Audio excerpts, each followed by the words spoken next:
Welcome to Mission Minded, the podcast where we explore outside-the-box thinking in carrying out the Great Commission. On this week's episode, we are joined by Mike Goddard of Partners for Paraguay. Now here's our host, Jim Tingler. Hi, and welcome back to the ITEC podcast. This is Jim Tingler coming at you from the ITEC studios. Today's guest is Mike Goddard. Mike, welcome. Thank you, Jim. I appreciate the time here at ITEC. Yeah, it's always good to have you. And so, as a way to get started, why don't you tell people who you are and maybe a little bit of the work that you're involved in? Sure. My name is Mike Goddard, and my wife, Tricia, and my 3 children, we live in the country of Paraguay, in the city of Asunción, the capital. And we've been there for 15 years. And serving to equip, to empower, to help the church send out missionaries to unreached people groups. And a lot of what we do is focused on that. Oh man, so what would that look like, trying to send the church out to unreached people groups? Well, it can be complex and it can be very simple. We've had all kinds of experiences, both positive and negative, in this in these 15 years that we've worked. Much has been through traditional structures, and we're experimenting with non-traditional approaches as well, and also a mixture of that. So our goal is to be able to fulfill the Great Commission, and often it takes on a creative look, a look that may attain the expectation of some individuals and not others. But the ultimate goal is to glorify God and to see people being a witness into the least reached people groups of the world. So I'd like to, throughout this podcast, give a few examples of what that looks like. Yeah, awesome. So when we say unreached people group, what does that mean? There are ethnic groups around the world that have little or no access to truth as God claims truth, God the Creator. And without having access, there's no opportunity to know Him, know their Creator. So consequently, worldviews are in place that build on the assumption of where reality came from. And many of these ethnic groups have languages that are not spoken in other places, so they're limited toward their geographical boundaries, their ethnical boundaries, and linguistical. And so the idea is to provide access within their heart language, within the understanding that they have, to be able to know God, their Creator, and know what He's trying to get across to them. A message, specifically a message of Jesus Christ and the gospel, we call it. Yeah, praise the Lord. Yeah, the Paraguay though, I mean, there's unreached people groups in Paraguay? In Paraguay has been,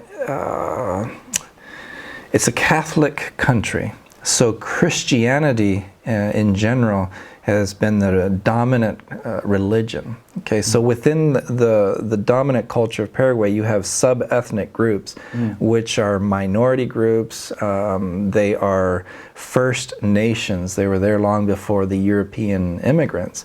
And they did not grow up Catholic or Christian, and had little access to the Bible and its contents. So there are unreached people groups within the country, and there are, but mostly I would call it pockets of unreached people groups, because you'll have an ethnic group that has access to the Bible but might not have full understanding of what the Bible's teaching.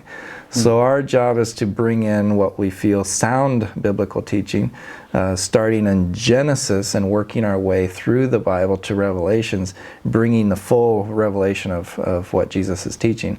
So we would be a part of the evangelical church of Paraguay within the country that's involved in this movement, and to bring this chronological teaching, the revelation of God from Genesis onward, to ethnic groups. So many ethnic groups have received Bible teachers, if you will, or missionaries, or priests, or call it what you may, but may or may not have come to a clear or full understanding of the biblical revelation. So even though there might be people who have embraced Christianity, there needs to be a lot of clarifications. We call it foundational teaching through Genesis onward. That way, these pockets of people group without an understanding of the gospel can come to a clear, more relational and more of a relationship with Jesus Christ and their Creator, rather than religion and embracing a system of rules. So in Paraguay, you'll have multiple ethnic groups, with some with limited and some with full access to scriptures and sound gospel message. So in Paraguay, and you say ethnic groups, would that be still First Nation or indigenous people? Paraguay, like many countries, like the United States or other countries, is full of immigrants. So ethnicity is quite diverse. The dominant ethnic group are from European Spanish descent. And that ethnic group mixed with the local ethnic group called the Guarani. And so these two mixtures of ethnicity has brought forth the Paraguayan nationals, or the mestizo society, a mixed ethnicity. So in Paraguay, it's kind of unique, even among all the South American countries, where there's a high level of bilingualism. I would estimate around 90% of the country speak Guarani, and probably the same amount Spanish. Some are monolingual Guarani and some monolingual Spanish, but the majority of people speak both languages. And then within that dominant culture, you'll have sub ethnicities that are split into 5 different language groups. Wow. So we claim in Paraguay 19 First Nation ethnic groups. Wow. And each would have a unique dialect? That's right, a unique dialect, unique culture, where they believe origins come from, what will happen to them after death, all of the assumptions that happen in the middle. Everyone is distinct from each other. And some share greater similarities than others. Within the Guarani, for example, being such a large ethnic group and family linguistical group, which stretches into Brazil, Bolivia, and northern Argentina, and then all of Paraguay, you'll have, like I mentioned before, at least 5 subgroups, and each having their own culture. I'll just name a couple. Paita Utera. In Brazil, they're called Kaiowá.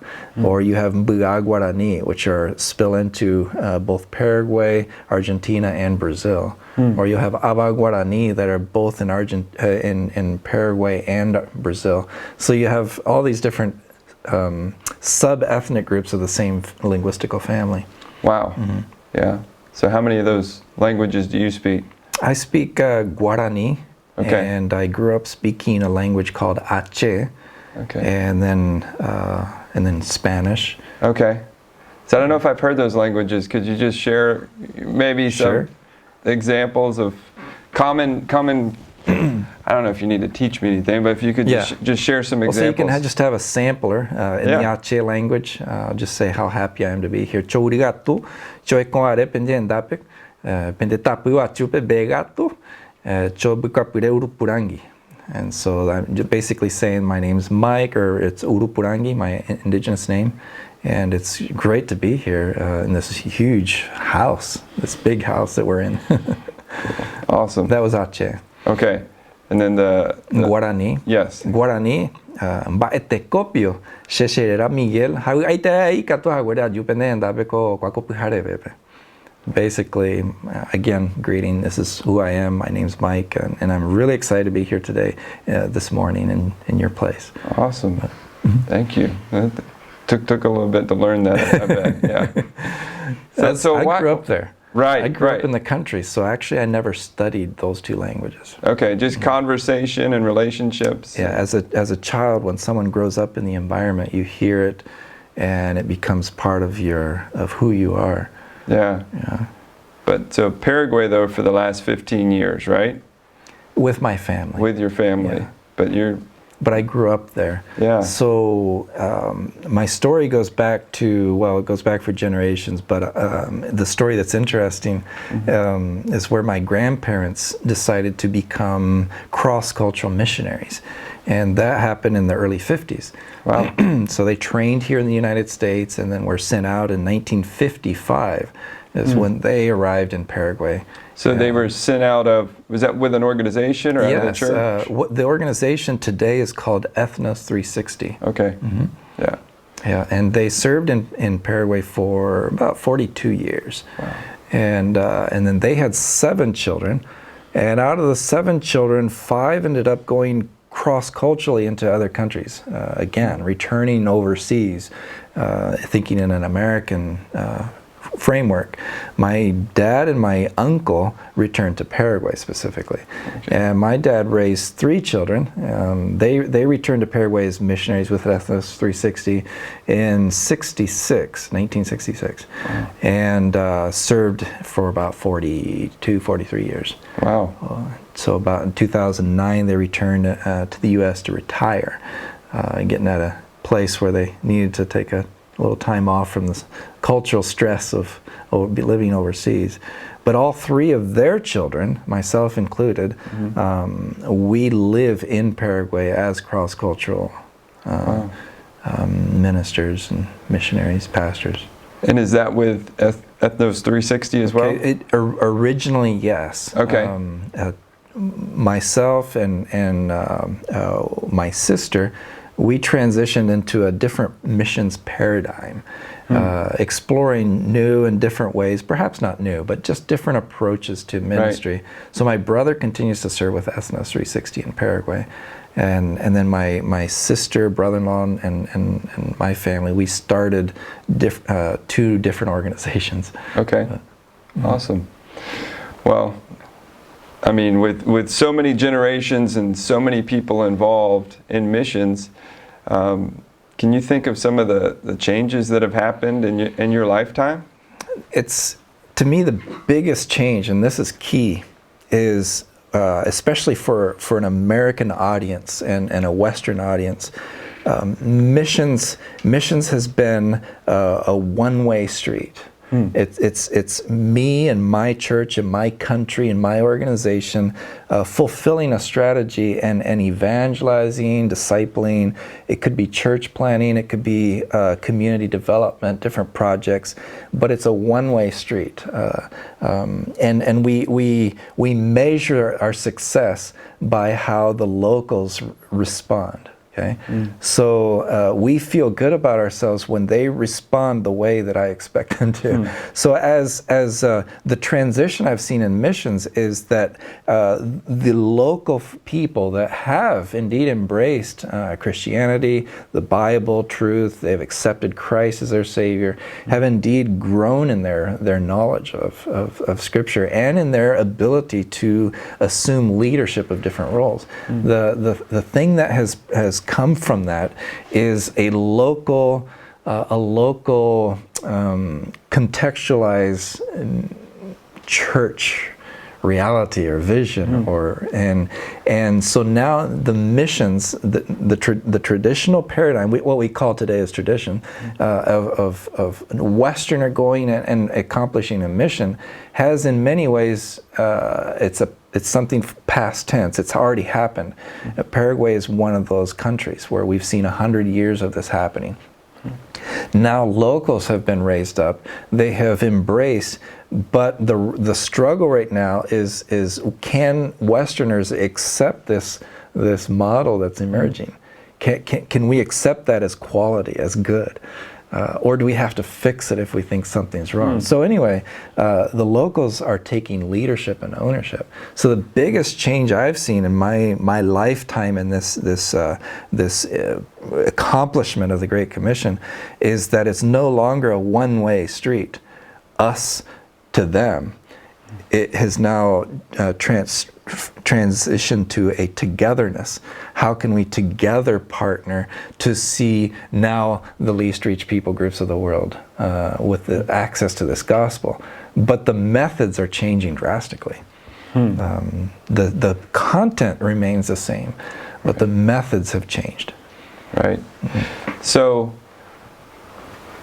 I'd like to hear some of the methods, and that might play into the same question that I'm thinking, but I'm trying to think of from, my local church, and maybe churches across the United States, what role do we play in trying to support the work that you're talking about?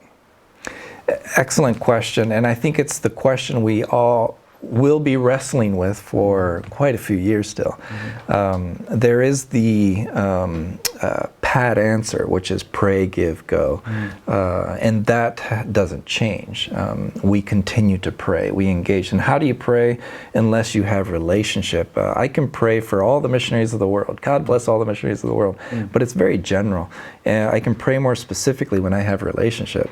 So if I connect with an individual, say, in my context, Paraguay, I connect with them. And nowadays with social media, we can do that. We can do that through Facebook. We can do that. There's even Google Translate. No, it's not the ideal, right? But it can be done where we're connecting together. And I can pray now for someone who I know, who I know their personality. I can relate to some of their struggles, and it's reciprocal. They're seeing struggles I have because I'm just as weak or just as strong, or I'm going through some similar issues. So it's reciprocated, it's relational. So that aspect of praying and giving falls into that category.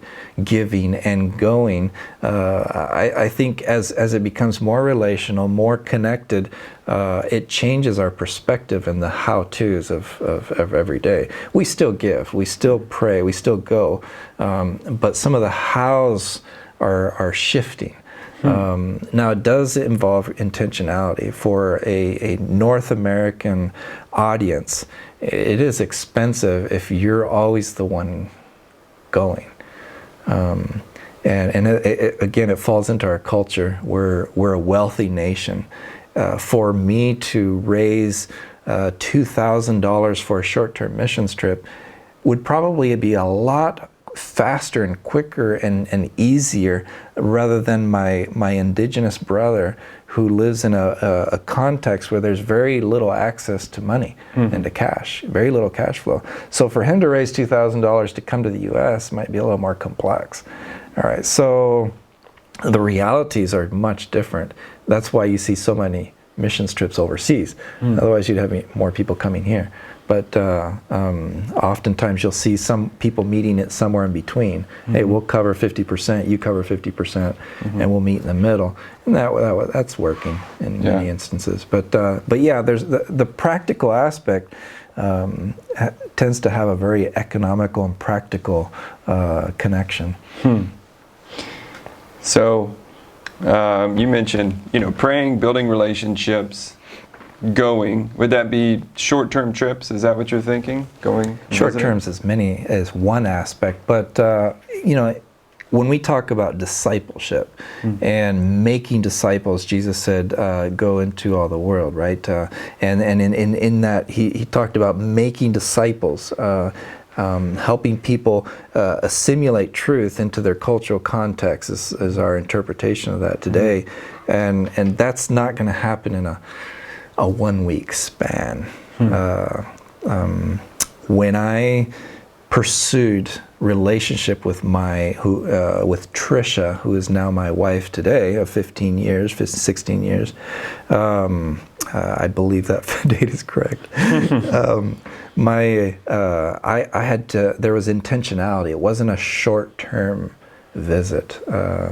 It was a long pursuit of time, and it continues.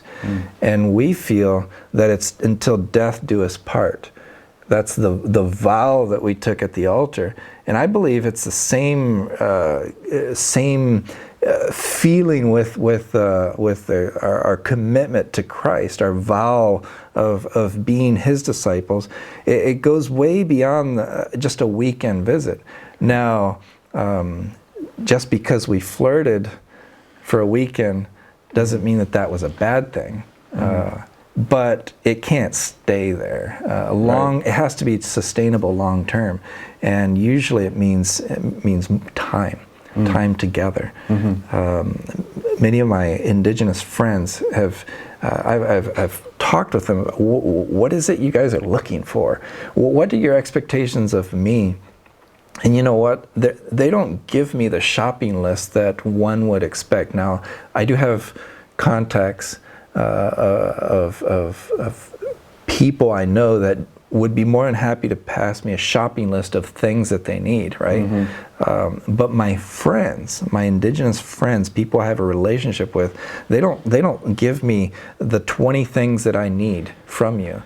They ask for one thing: will you come and see me? Will you come and spend time with me? I'm going through this issue. Can we talk on the phone, or can you come and visit me, or can I come visit you and stay in your home? And can we be together? So relationship is all about that. It's spending time, intentional time together. And in that context, discipleship happens. Iron sharpens iron. Not only does my friend grow in the Lord, but I do too from that. And so short-term missions, I don't think it's a bad thing at all. But let's call it what it is. It's short-term, and it will be temporary unless it's set up in a way that it empowers, that there's relationship. Yeah, oftentimes we go in and see a problem, and here's your solution. I think that's one big. You mentioned the relationship with your wife, and through counseling and over time, and I'm still learning this, but I have found that when my wife comes to me with a problem, she doesn't always want a solution. I know it's crazy, it doesn't make sense. It's like, if you would just do this, this is your answer. But I think that's part of a relationship, just walking through, because there's not always an easy answer. And sometimes it's just working through it together. Let me build off of what you mentioned, that togetherness in a marriage is key to healthy discipleship. That the desire to solve problems is a guy thing. Doesn't mean there aren't women who solve problems. There are some very exceptional women in that area, but it's built into who we are as men to be able to fix something, and we tinker with mechanics and do everything we can to, and we approach problems that way too. In a male-driven missional program, you're going to get problem fixers. If we can mix up and work together in interdependency, I believe the outcome is much better. When my wife and I are working in synchronization, the organizations that I lead, the people I work with, they don't feel as if they are the problem that Mike is trying to fix. Because my wife is next to me, helping me guide, kind of help balance me out, if you will, some of my tendencies. Now, women have their tendencies too, and we help balance them out. But it's a togetherness thing. Just some of those things that we learn along the way. Right. So you mentioned earlier that the message hasn't changed, but you've seen the tactics in recent years starting to change. What did you mean by that? Okay, so methodology. I was trained in a cross-cultural missionary training center that maximized on methodology and believed that the methodology is sound, and it is. It's a sound methodology. There's nothing wrong with that. However, what we have to do is look at principles. Why is a particular methodology good, and what principle is it based on? Because it's the principles or truths that are immutable, they're unchanging. Obviously, the only thing in existence that is unchanging is God and His character. So on principle-based ministry, you're going to have to stand on some truths that just never change. God's Word never changes. Okay, so there's number one foundation. His Word establishes all right, so we're going to have to build off of that. However, how is the Word communicated? That does change from culture to culture. I use one example. Do we today in our pursuit of being like Jesus Christ, do we wear the clothing that Jesus wore of his time? The sandals, well, maybe some people wear sandals, but you rarely see a Westerner walking around in a robe in everyday life, because there's certain things that culture, thinking through some of these concepts, one of my friends, and I'll give an example of a very respected man in Paraguay, and I'll mention his name. He is Cipriano Ayala. And Cipriano, he's an Ava Guarani man. And he has been involved in evangelism and discipleship for many years, many years. And he worked for a good portion of those years under the guidance, the direct oversight of Westerners. Okay, so Westerners with Western financing also determine how strategy is set into motion. Westerners, for example, have access to funds, tend to, not always, but tend to. One of the items that are real popular in Paraguay is a vehicle, or a motorcycle. Transportation, that's a big deal. How do I get from this point to that point and over rough roads? So in a Western context, he who has the vehicle also tends to have the fuel to put it in there, and the credit card or the finances to be able to take a trip. So Cipriano's ministry was set in motion by Western mechanics, tools, paid by Westerners. So the Westerner tended to dominate also who went where, when, and why, and for how long. When the Westerner was done and wanted to go home, he decided when it was time to go home. He owns the vehicle, it's his. So Cipriano, over the years, has grown in his network of donors and supporters and partners in ministry, and through that time he's realized, I can make decisions on the how I want to see evangelism taking place from my home church. So he's an Ava Guarani man who's a member of an ITEC church. And he is partnered with this ITEC church where he lives in the department where he lives. Paraguay's divided into departments instead of states.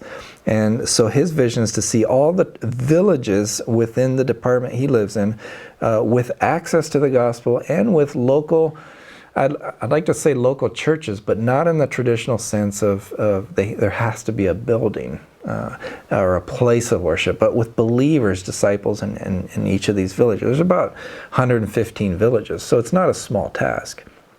Out of those, only maybe 7 or 8 have a what Westerner would call a functioning local church, with a place of worship, a pastor, and parishioners or members that come every Sunday, etc. So as he's been going about this, he's developing a strategy based on the gifts that the ITEC people have within his church. Well, that looks different. At first they said, well, how are we going to pay for the trip that it requires to get from our village to a village 100 kilometers away?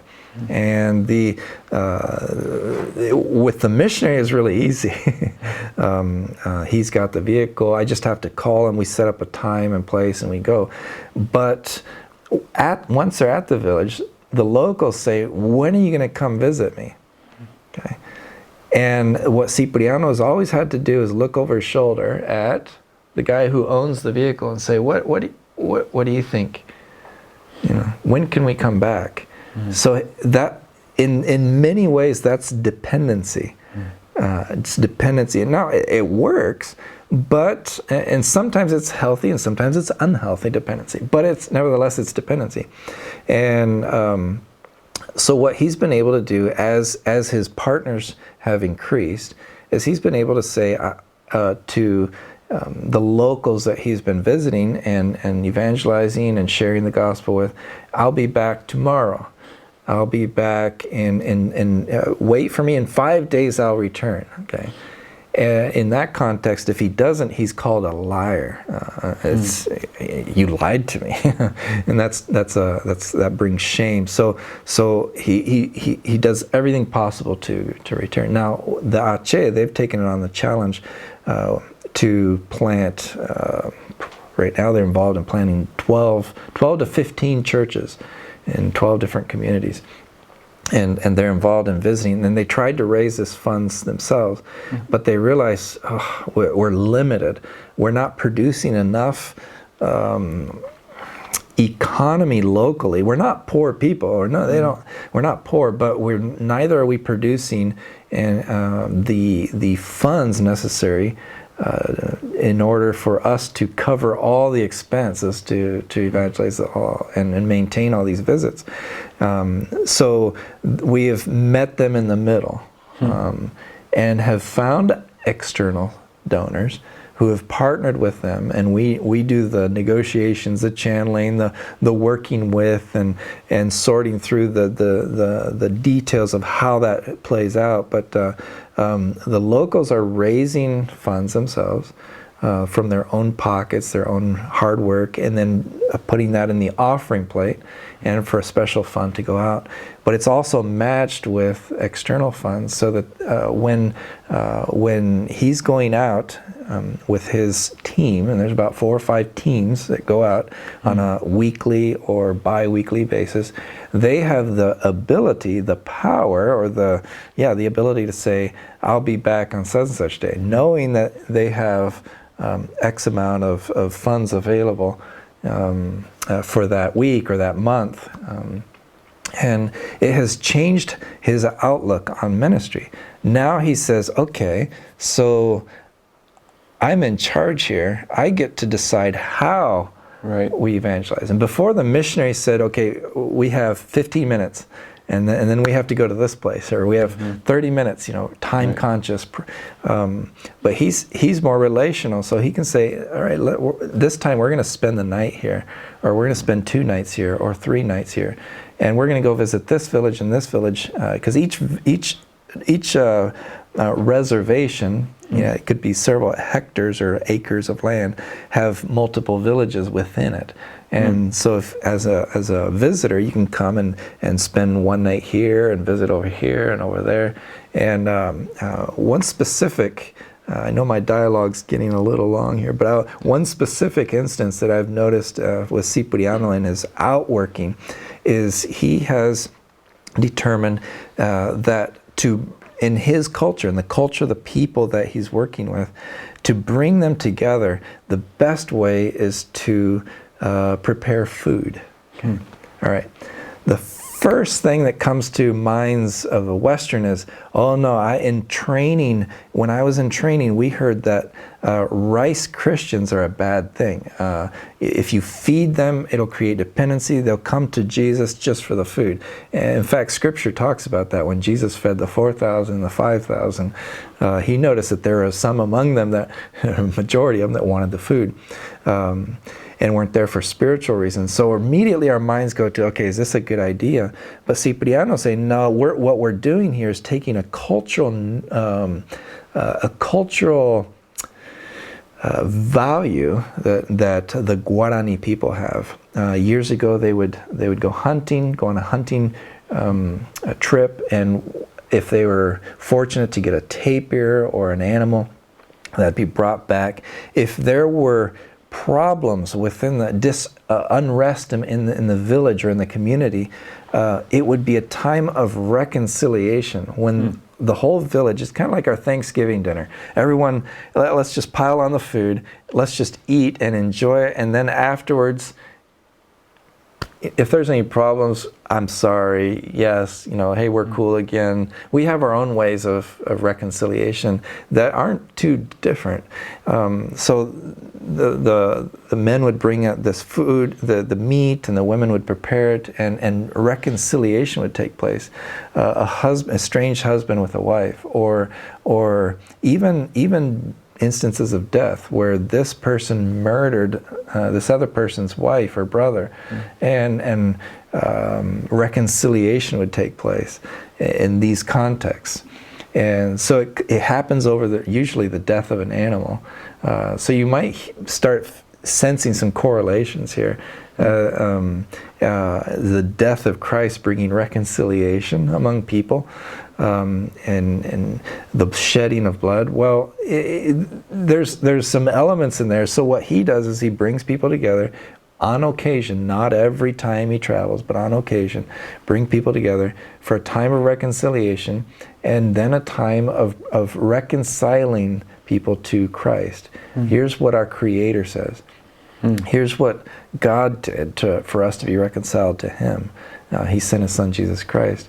So many, many people are coming to know the Lord through, and the Guarani word for this is karuguasu, or the feast. These feasts, time of feast.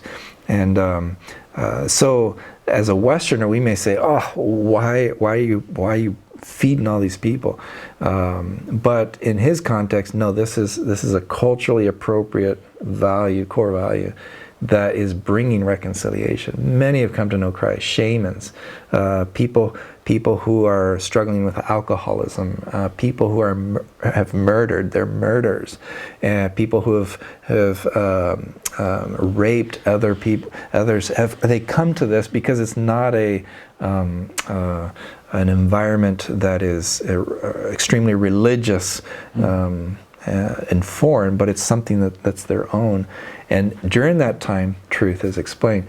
So methodologies are changing and shifting, maybe not 100%, but they're beginning to shift as the indigenous takes leadership in accordance to the biblical principles. Yeah, that makes a lot of sense. And we come in as Westerners, just as an example you mentioned with, the transportation. Well, we have a schedule and we've planned things out weeks in advance. So when there's an invitation, it doesn't really fit into the schedule till next month. And not only that, we have to get back. So, hey, we only have, like you said, I think 15 minutes left here. When I've traveled, that's not even a concept in the time management. But then also, just providing the food, but in a way that's culturally relevant.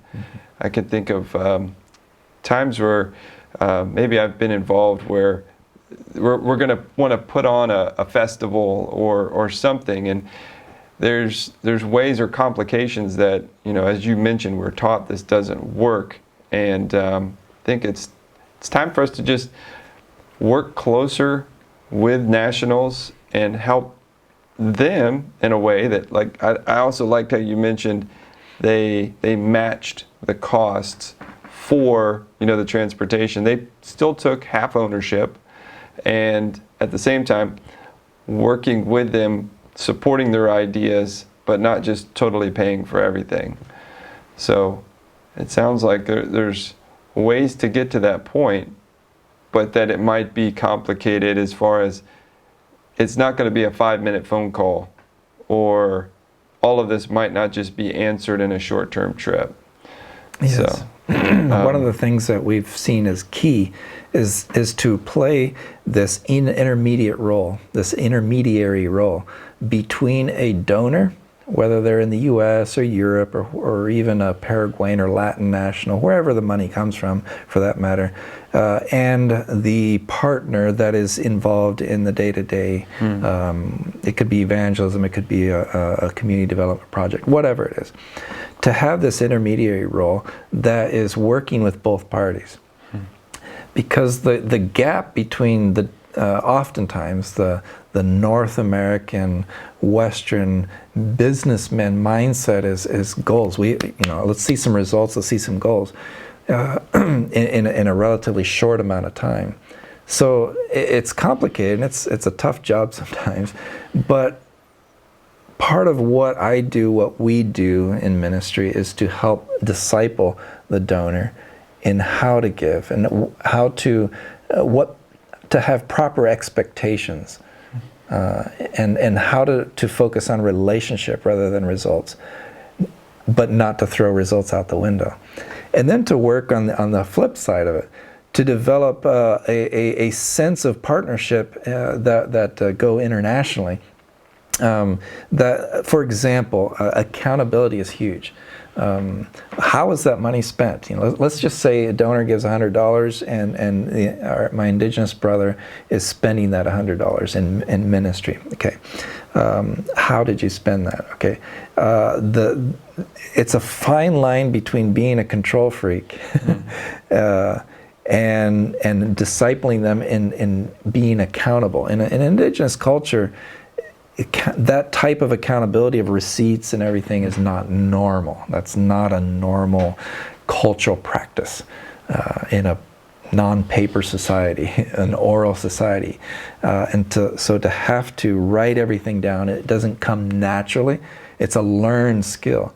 Well, that's where the intermediary comes in. This guy over here, the donor of $100, says, I just want to see the receipts, give me the receipts, and then I want to see the results. I don't care how it happens, just make it happen. Right. We're in the middle trying to disciple him and her, and we're trying to disciple the person in ministry to be more sensitive and to find mechanisms of accountability that are congruent with international ethical practices. So that's the role that we've been involved in, and it's complex, and it's not all wonderful stories there, but we do believe that it's discipleship. Every opportunity is, or every circumstance is an opportunity for discipleship. That's awesome. So how would somebody get in contact with you if they wanted to learn more about the work you're doing, or maybe they have questions based on maybe something they've heard today? Sure. The organization I'm a part of here that we founded is called Partners for Paraguay. And so we have a website, and that would be the number 4 and then paraguay.org. So that's one way, and the information's there.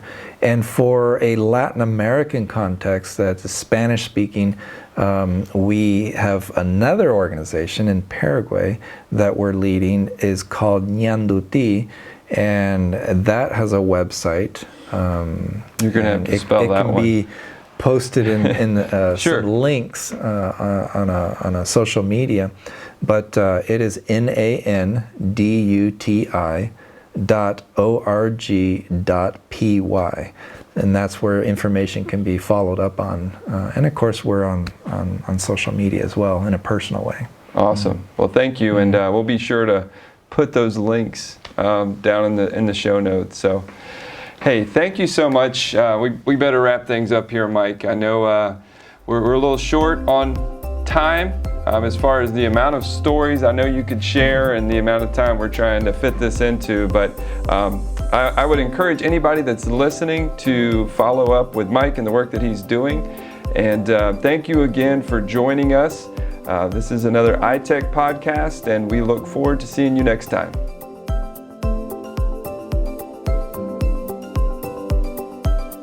Thank you for joining us for this week's episode of Mission Minded.